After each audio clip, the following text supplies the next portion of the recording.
है friends, welcome back to my channel. मैं हूं प्रीति प्रजापति और बीपीएससी टीआरई 2 में सेलेक्टेड। और आज था हमारा विद्यालय भ्रमण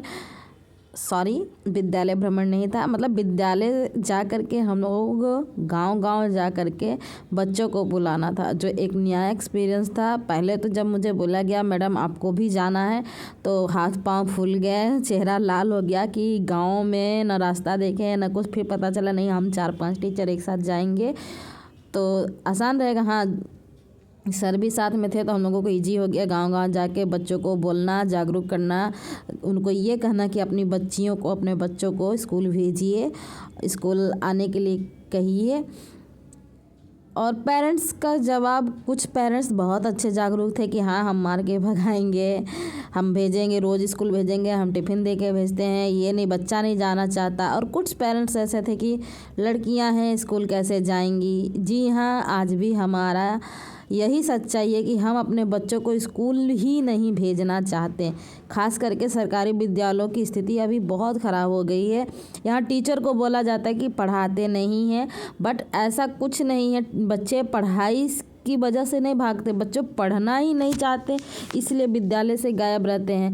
वो विद्यालय आते ही नहीं हैं, उनकी इच्छा ही नहीं है। और इवन उनके पेरेंट्स भी उनको नहीं बोलते कि आपको स्कूल जाना है। उनके जैसे हम छोटे थे ना, एक दिन स्कूल नहीं जाए चलता, दूसरे तीसरे दिन स्कूल नहीं जाते थे ना, घर से भगाए जाते थे, लाठी डंडा मार करके भगा दिया जाता था, स्कूल तक छोड़ाया जाता था। बट आज के पेरेंट्स ही क्यों नहीं भेजना चाहते, इसका समझ में नहीं आया। लेकिन कुछ बच्चे बहुत अच्छे थे, जैसे कि अभी जो देख रही, इस गाँव में हम लोग गए थे तो बच्चों ने बहुत इज्जत दिया, सत्कार दिया और कहा भी कि हाँ सर हम लोग आएंगे। इस घर में शादी विवाह का माहौल था, इसलिए हम नहीं आ पाए थे, बट हम कल से स्कूल ज़रूर आएंगे।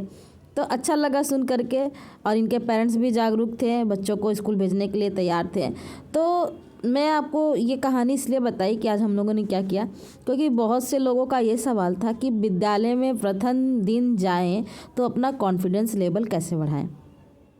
तो मैं आपको इसी छोटी सी स्टोरी से बताना चाहती थी कि जब मेरा नाम पहली बार लिया गया तो मैं भी बहुत डर गई थी कि गांव घूम के बच्चों को बुलाना है, पेरेंट्स कैसे बोलेंगे, रिएक्ट करेंगे, क्या होगा क्या नहीं, तो डर लग रहा था। बट जैसे ही गांव में गए, धीरे धीरे अपने अंदर से ही आने लगा कॉन्फिडेंस कि बच्चों को क्या बोलना है, कैसे बोलना है, क्या बोल करके उन्हें अपने विद्यालय में वापस पढ़ने आने के लिए कहना है।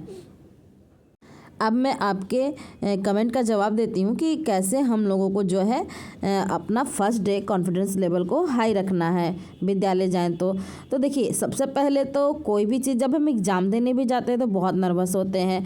हम कुछ भी खेलने जाते हैं या फिर स्टेज पे भी जाते हैं तो बहुत नर्वस होते हैं। पर जैसे ही हम स्टेज पे पहुँचते हैं, माइक लेते हैं, तो अब हमें कुछ बोलना है, तो हम बोलने के लिए शुरू हो जाते हैं, बोलते हैं, कुछ बोल पाते हैं, कुछ नहीं बोल पाते। लेकिन वही वाला सिचुएशन होता है पहला दिन। तो जैसे आप पहले दिन जाएं और आपको बोला गया कि आपको बच्चों का क्लास लेना है, तो बच्चों का क्लास लेना है, डर लग रहा है, बड़े बड़े बच्चे हैं, छोटे बच्चों में तो चल जाता है, लेकिन जब बड़े बड़े बच्चे हो तो ऑब्वियसली डर लगने लगता है। अब क्या करना है, बड़े बड़े बच्चे हैं तो आप सबसे पहले किताब दीजिए, आपका जो भी सब्जेक्ट है उनको कहिए रीडिंग करें। 1 से रीडिंग करवाइए, 2 से रीडिंग करवाइए। और रीडिंग जब बच्चे कर रहे हैं ना, तो आप उसको ध्यान से सुनते रहिए कि बच्चे ने क्या पढ़ा, क्या पढ़ा, क्या पढ़ा। आप हमेशा इस चीज़ को रखिए कि आपके पास बच्चों से ज़्यादा नॉलेज है। जी हाँ, आपको इतना अपने अंदर रखना है कि मेरे पास जो भी नॉलेज है, इन सामने बैठे बच्चों से मेरे पास ज़्यादा नॉलेज है।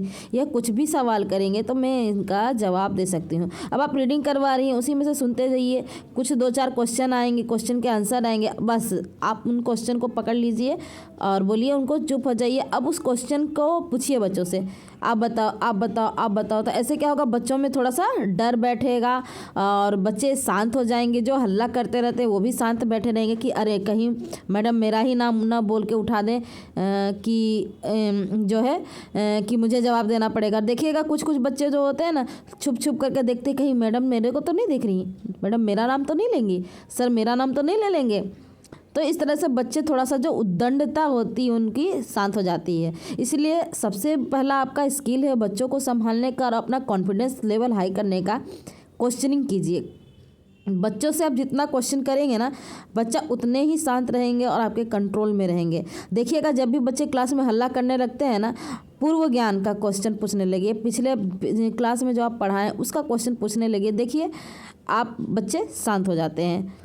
तो आपसे पहला दिन का है तो आप पहला दिन कैसे करोगे, कुछ तो समझ में नहीं आ रहा है, भाग दौड़ में कुछ आपने तैयार भी नहीं किया, बस जाइए बच्चों को एक लाइन से रीडिंग करवाइए और आप उसको ध्यान से सुनते रहिए। बच्चे ध्यान से नहीं सुनते हैं एक दूसरे का कि वो पढ़ क्या रहे हैं। अब मेरी क्लास में तो मेरी ये ट्रिक बच्चे सारे जान गए हैं कि मैडम अगर रीडिंग करवा रही तो वहाँ से सवाल पूछेंगी, तो 2-4 बच्चे ध्यान से सुनते हैं, कुछ नहीं ध्यान से सुनते हैं और शुरू हो जाते हैं हल्ला करना, तो मैं क्वेश्चन कर लेने लगती हूँ वहाँ से।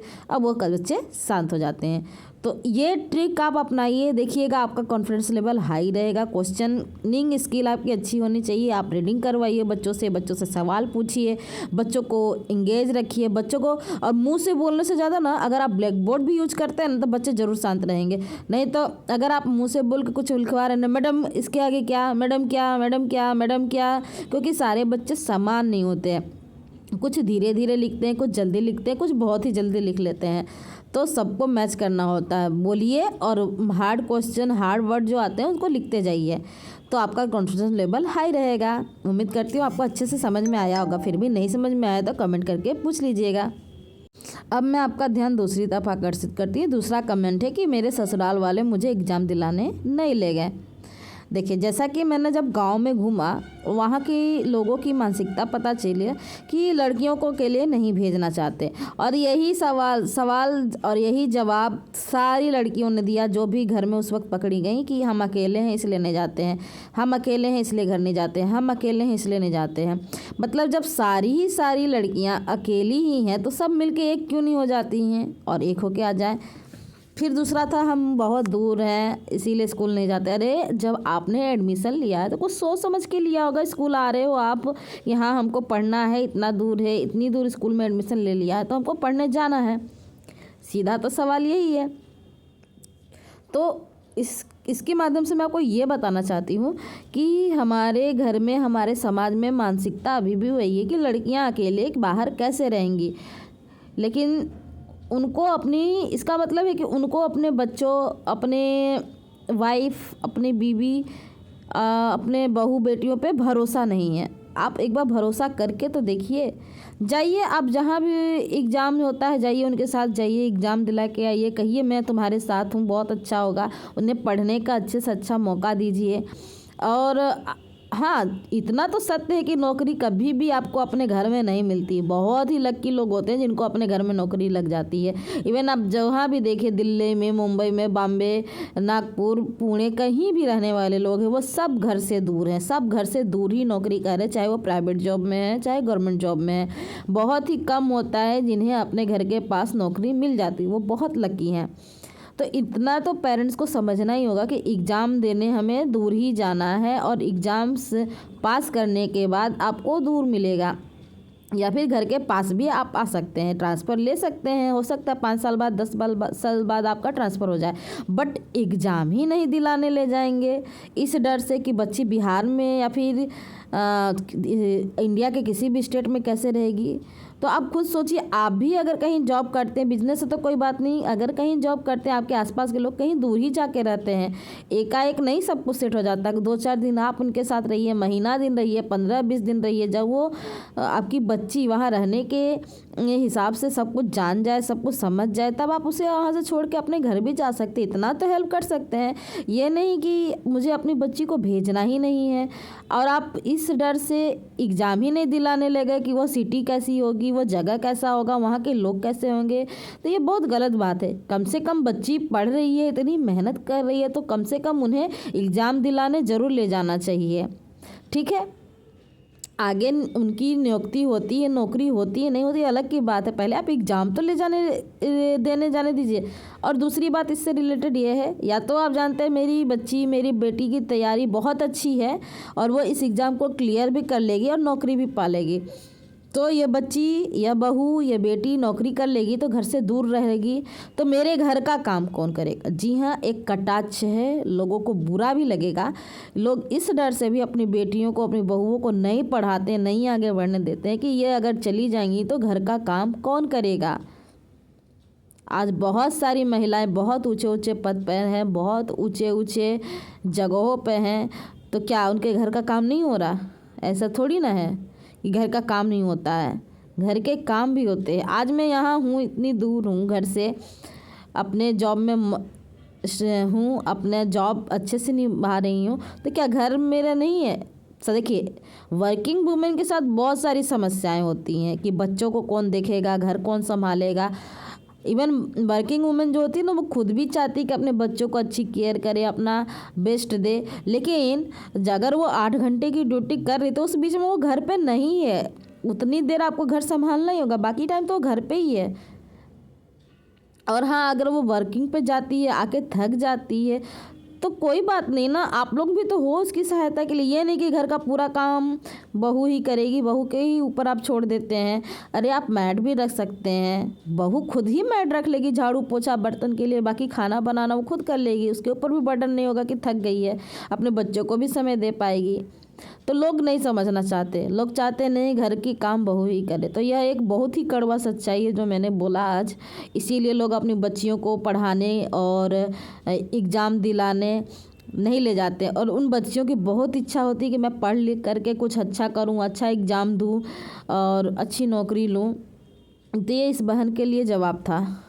तो आज की वीडियो में मेरे 2 प्यारे प्यारे व्यूअर्स का कमेंट था, और आगे और भी कमेंट लेते रहूँगी। आप लोगों से एक शिकायत है कि आप लोग मेरी वीडियो पे ना तो लाइक करते हो ना ही कमेंट करते हो। प्लीज़ लाइक तो कर ही दिया कीजिए। देखने वालों की संख्या 10,000 भी होती है, लेकिन कमेंट जो है 1 2 3 10 20 30 40 ऐसे होते हैं। तो प्लीज़ ऐसा छोटा छोटा कमेंट और लाइक करते रहा कीजिए, ताकि मेरा मनोबल बढ़ते रहे और आप लोगों को कमेंट और आपको जवाब में देते रहूँ। और छोटी सी कहानी शेयर की आप लोगों को कि यहाँ नौकरी करना इतना आसान नहीं होता है, हर जगह चैलेंजेस होते हैं। लोग बहुत से नेगेटिव कमेंट भी करके जाते हैं कि क्या करती है स्कूल में जाके, पढ़ाना तो रहता नहीं है, सोते रहते हैं। ऐसा कुछ भी नहीं है, बहुत सारे अदर काम भी होते हैं स्कूल में आने के बाद, और नया नया एक्सपीरियंस होते रहता है। तो आप लोगों को मेरी वीडियो कैसी लगती है प्लीज़ कमेंट में ज़रूर बताइएगा। मिलते हैं नए वीडियो में, तब तक के लिए बाय। कमेंट में राधे राधे, हर हर महादेव।